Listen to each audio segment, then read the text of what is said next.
Theme of Pillars of Eternity. I'm so glad you guys can be here for this. I'm just getting set up on Twitch here, and I'm super excited for this. So it's going to be fun. We are doing a stream of Pillars of Eternity. I am starting this thing by myself. I've played this game for like an hour and a half once before. I know very little about it. We're going to do character creation right here. We're going to do all of it together. I'm going to upload these videos to YouTube as a series of YouTube videos. You're probably watching the first one right now if you're not here live with me. So everybody check out the videos if you are live. You'll be able to go and watch these again if you want to. If you miss one, certainly they'll be all uploaded to YouTube. And I'm going to try to keep these sessions to about 2 hours each for quote-unquote easy consumption, I guess. Although I can edit them on YouTube later if I need to or whatever. But yeah, I'm glad you guys are here. And I am super stoked to start this thing out. So as I understand it, Pillars of Eternity is a video game developed by the same team that developed Baldur's Gate, which is one of my favorite video games of all time. Baldur's Gate 2, the Neverwinter. They had a bunch of expansions. It's fantastic. And I played that game just to death when I was a kid. And I loved it. And I played it recently, like last year, through my computer, Baldur's Gate 1. And I just discovered this love for it. And thankfully, my friends, Ace and Aubrey and a bunch of my other friends were like, hey, you should play Pillars of Eternity because it's made by the same team. And I was like, what? Mind blown. And here we are now on this Twitch stream, which is weird for me to say because here I am doing the thing, trying to play Pillars of Eternity, and it's amazing. So you will at times hear voices. These are the voices in my head. They will also be the voices in your head as you watch this. My friends might jump in, including Aubrey or Ace or any number of other people. Chad, Trashorama, one of the mods here in the stream, and currently the mayor of Value Town, although that might change in the future. And plenty of people might stop in and say hello while we play. So if you hear extra voices, you're not crazy. At least you're not crazy because of that. And I'm not crazy because of that. But it's just us watching this together and commenting on stuff and being friends and everything. So if you have questions, comments, whatever, please drop them in chat. Or if you're watching on YouTube, drop them down below. And let's get this thing started, shall we, friends? Let's do this. All right. So, by the way, hello, friends that are here with me on Discord. How you guys doing? Doing all right. How about you? Doing all right. Doing pretty good. Looks like we've actually got a pretty healthy viewer base going on here.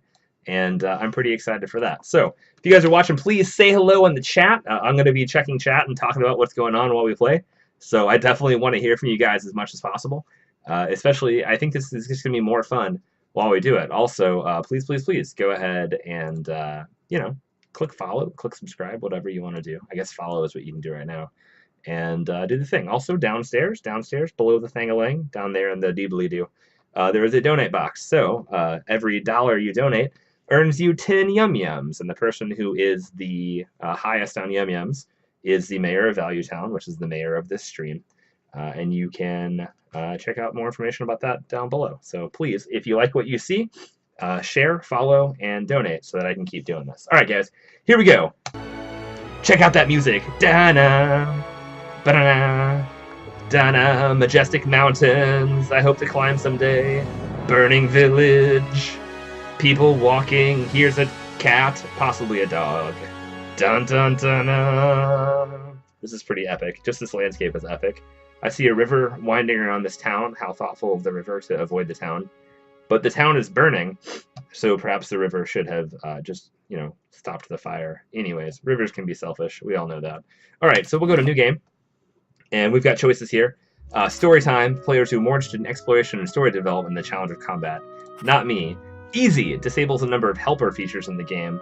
I'm sorry, expert does that. No, screw that. Easy. Difficulty requires minimal micromanagement and easily forgives mistakes in combat. Strongly recommended for those who are new or recently returning to real-time party-based RPGs. Or normal requires strategy and efficiency, but forgives a few mistakes in combat. Not recommended for newcomers to real-time party-based RPGs. Path of the Damned, Trial of Iron, these are impossible, screw that. We'll do normal, or do we want to do easy on the stream? Easy feels fine. I think normal or easy. Aubrey, you say normal or easy? I would go normal. I got faith in your ability. Alright, cool. We'll go normal. Accept. So, I played this before. Oh, here we go. It's story time, guys. Story time. Let's listen to this. Let's listen up, everybody. Tune in. Eyes up here. Eyes up front, guys. Let's check it out.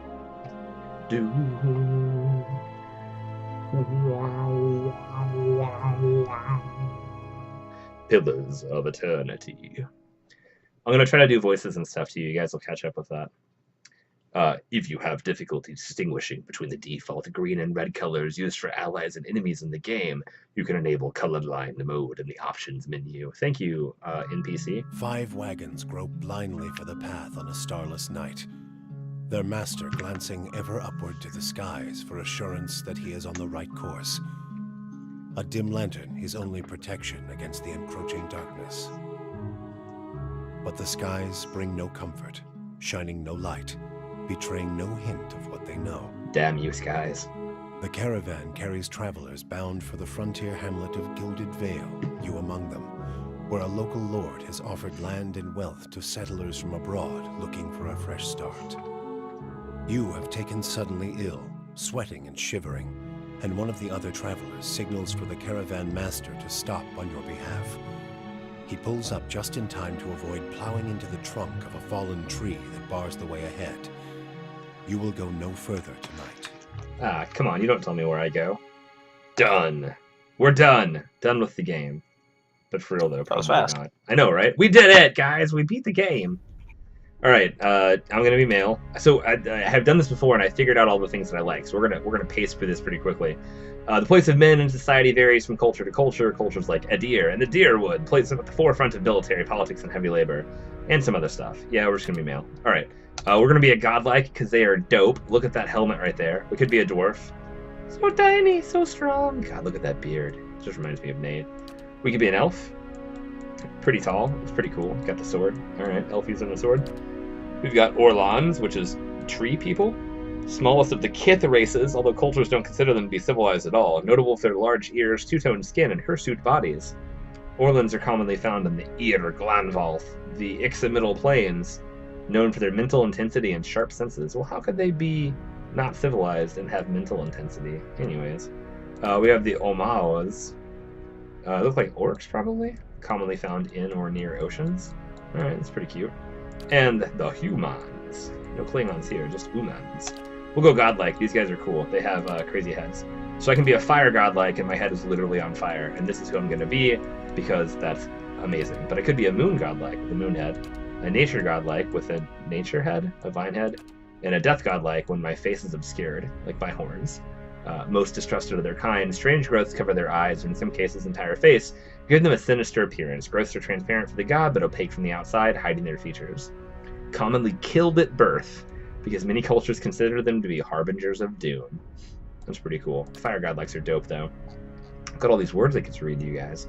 The bodies of fire godlike often resemble hot metal, burnt wood, or stone, with harmless flames that erupt from the cracks in their skin.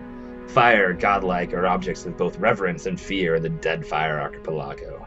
Many locals believe that the power to awaken volcanoes, or that killing one will cause a volcano to awaken. In the Deerwood, fire godlike are often seen as signs of the blessing of Magron, goddess of war and fire. Battleforged, when reduced below 50% endurance, fire godlike glow like metal in a forge, gaining damage reduction and doing a small amount of fire damage. Any creature hits them in melee. Alright, cool. We'll be this guy. Next up, body type. Do we want to be a little elf? Or do we want to be like a little dwarf? Fire person? No. We'll be the tallest possible one. Amao! Very tall. What is our class? What is our class? We could be a cipher. Cipher's what I chose when I played through just a little bit. Recent discovery in the Eastern Reach. Ciphers were once called Brishalgwyn, mind hunters by the Glanfathelans. Have the ability to directly contact and manipulate another person's soul and psyche, using an ally's or enemy's essence as a focus for their magic. Still found in the Eastern Reach, practitioners of the technique have spread throughout the known world, gaining acceptance over time, but are generally distrusted, especially by the uneducated. Can target allies and enemies with powerful soul-focused effects. These powers cost focus, which ciphers build through the use of their soul whip. Soul whip. Will Wheaton. Soul whip. Alright, dope. We'll do a cipher, I guess. That sounds really fun. I guess Chanter would be the other one. Ancient workers of magic. Chanters can continuously speak chants made of magical phrases, produce passive effects, and build a character or chanter's power until they can use an invocation. Invocations are powerful magical effects that chanters can create after they've spoken a required number of phrases through their chants. That's really cool. That's really fun, actually. Their health and endurance is super low. Their endurance is very low. Accuracy is average. Deflection is high. For ciphers, I get very low endurance, low health, average accuracy, average deflection. But I do get some lore and some mechanics. So one of the cool things about this game is that these stats you have actually matter quite a bit. Like when you're interacting with the world and interacting with people, the stats you have will dictate like what options you have. Like you might get extra options, or you might be able to say something different, or like tell that something different is happening if you have like enough lore or wisdom or stealth to figure it out, which is really fun for me. I think that's really cool. I like being a cipher. Using magical mind powers sounds really fun. Powerful soul-focused effects. You could just be a fighter. Amy would be a fighter. Could be a monk. No, I don't care about that. I kind of like the fighters in this game, but Really? yeah, I definitely had most fun with the chanter. The chanter? I think that's what it was called. The guy that just like speaks and tells stories and stuff? Yeah, the bard. Oh, let's do it. Let's be a chanter. Chanters are cool. All right, next up. Phrases. Blessed was Wingrith, quickest of his tribe. Increases the movement rate and reflex of all allies in the area of effect. That's pretty good. Dull the edge, blunt the point. Reduces slashing and piercing damage of enemies in the area. Thick grew their tongues, stumbling over words. Reduces concentration. Come, soft winds of death. Drains a portion of endurance from all enemies in the area of effect. Sounds pretty good. At the sight of their comrades, their hearts grew bold. Emboldens allies in the area of effect, giving bonuses to fortitude and will. Well, I certainly want the speed, I think. Plus 1.2 move speed, plus 10 reflex. And the ability to murder softly sounds good. I mean, I do want to sing Killing Me Softly every time I cast this. Negative 2.1 endurance per 30 seconds, or per 3 seconds. Seems fine, I guess. Or just straight up defense is nice too. I like the death softly thingy. Yeah. It's like we're drafting in Hearthstone, right? So what do we take here? We'll take it. Alright, invocations. But Rene Darris Ghost, he would not rest. Calls beyond the shroud and summons a phantom to fight for the party. Holy shit. Yeah, awesome. that one's dope. Requires I don't know if it's 3 great phrases mechanically, chanted. but it's fun. I mean, for real. And Hell Hyreth, crossed upon the shield. Reduces damage reduction of enemies in the area of effect. That's less fun. Oh my god, if their bones still slept under that hill, none can say. Summons 3 skeletons to fight for the party? What? Alright. Not felled by the axe, nor broken by the storm. Increases the slash and shock damage reductions for the allies in the area of effect. That's not as exciting. I mean, like, these aren't summon the undead, right? Which is better, I think. If the thunder rolled like waves on black seas, creates a thunderous explosion that stuns and shoves enemies in the area of effect. That's pretty cool. Oh my god, listen to this. Thrice was she wronged, and thrice justly avenged! Drains electrostatic energy from the environment to create 3 bolts of lightning, causing shock damage to any in their path. That sounds dope.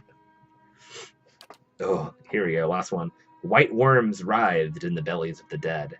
Causes a nearby downed enemy to explode, expelling 3 white grubs and crushing nearby enemies. Dear God. Gross. Aubrey, thoughts? I like the skeletons or the one hero. Or the Phantom? Yeah. So what makes more sense for me? Like, what do I say in the previous ones? Blessed was Wingrith, quickest of his tribe. Come, soft winds of death. If the bone still slept under that hill. Oh no! Here it is. No, here it is. Listen. it's the lightning bolt one. Be the flash. Yeah, hold on. Listen to this. We got to make it rhyme.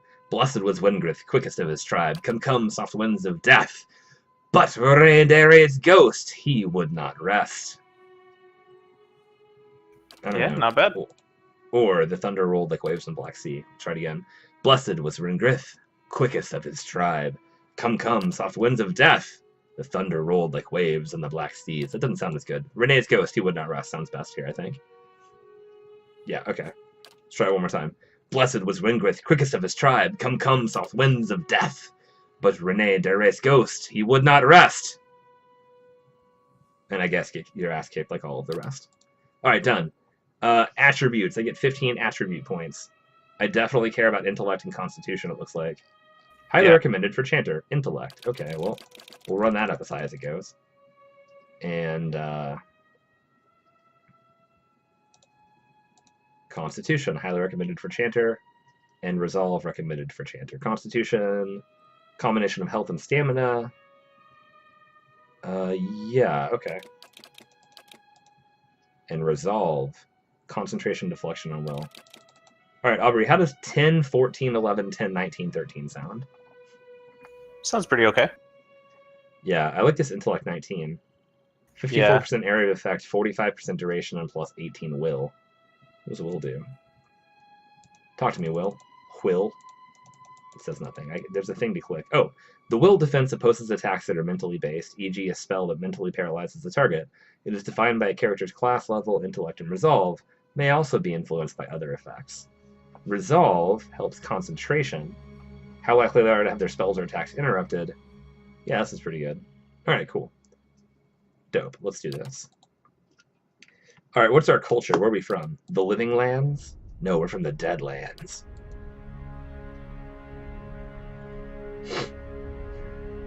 Let's see. We've got the Adir, currently the largest and most powerful force in this part of the world. By the way, Ithri and everybody who watched the first video of this, I'm sorry you have to listen to all this again.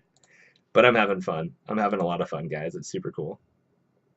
Having a good time. Alright, Adir. Currently the largest, most powerful force in this part of the world. That's not what I'm about. Deadfire Archipelago. Home to boreal dwarves, Almama, and a mixed variety of other races. Last stop for anyone headed east, a multitude of monstrous sea creatures infest the ocean beyond, making travel virtually impossible. Hicks and Middle Plains, fertile savannas, that's not me. Old Valyria. For Valyria! Now crumbled remnants of an empire of warring merchant nations, counting many humans and dwarves among their ranks. The old Valyrian countries are still forces to be reckoned with and are proud of their rich cultural heritage. Ruatai. Gulf, land of riches. No, that's not me. Ooh, pummeled by violent storms. The Living Lands. Weather is unpredictable. Its ecosystems vary dramatically from valley to valley. Home to an assortment of races and a variety of colonial and independent settlements. Or the White That Wins. A large, cracked southern expanse of polar ice. The White That Wins is home to pale elves and small colonies of daring explorers, outcasts, and adventurers. While virtually no plant life grows in the White, it is home to many hardy species of dangerous animals that forage from the sea or prey upon each other to survive. Perception +1. Yeah, okay, we'll be this. The White That Wins, Aubrey, how's that sound? Thematically, it's always been my favorite. Dope. Hey, we lost Ace. Chad, what do you think? Good? We got no chat. Alright. What's our background here? Aristocrat. I get lore +2. You've lived your life among the nobility. Your days have been marked by lavish meals and extravagant parties. Your conversation peppered with talks of pedigree and bloodlines. Explorer. Lore +1. Survival +1. Cannot help but wonder what lies beyond. Laborer. Trained and prepared, hoping to hone your skills. Mystic. Never been able to explain how the universe guides your path.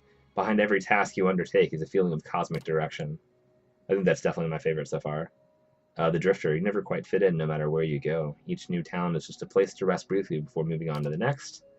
Hunter. Whether for glory or for sustenance, you have made your living taking the lives of wild creatures or the merchant. You've traded goods from all over. Okay, I'm going Mystic here. This is just the best. Yeah. Give me that lore +2. Alright, appearance. Primary. Let's make me dark red. And then also dark red. Okay. I don't get facial hair. I do get heads, though. Oh, do I want the super glowy head? That is a super glowy head. That's real good. Or just the regular glowy head. I'll go super glowy head. Now, what face do I have here?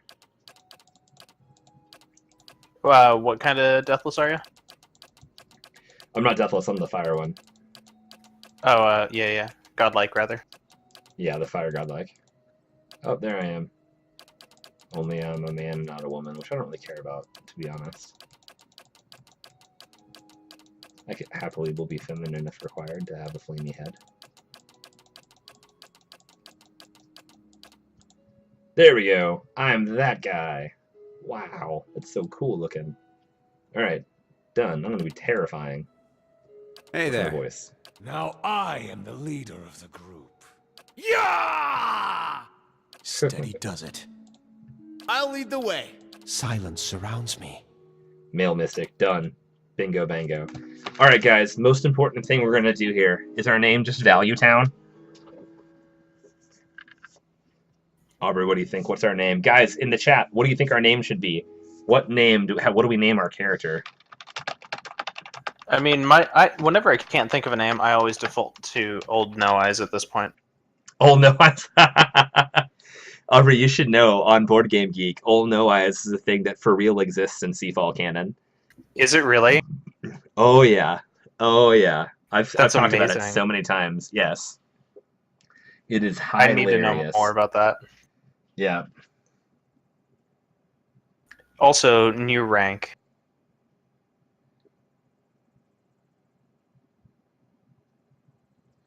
Oh, also new rank, Old No Eyes.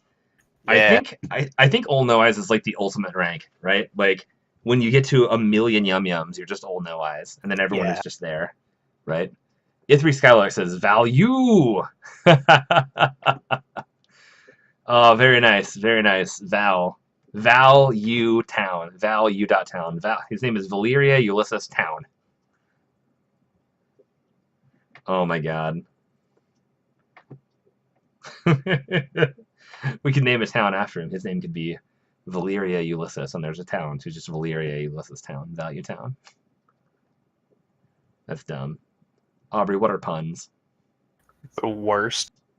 Correct. More importantly, why are puns? There's no good reason. That said, I do love them. That's right. It's like Go ahead. It's like loving B movies. They can be awful, but wonderful.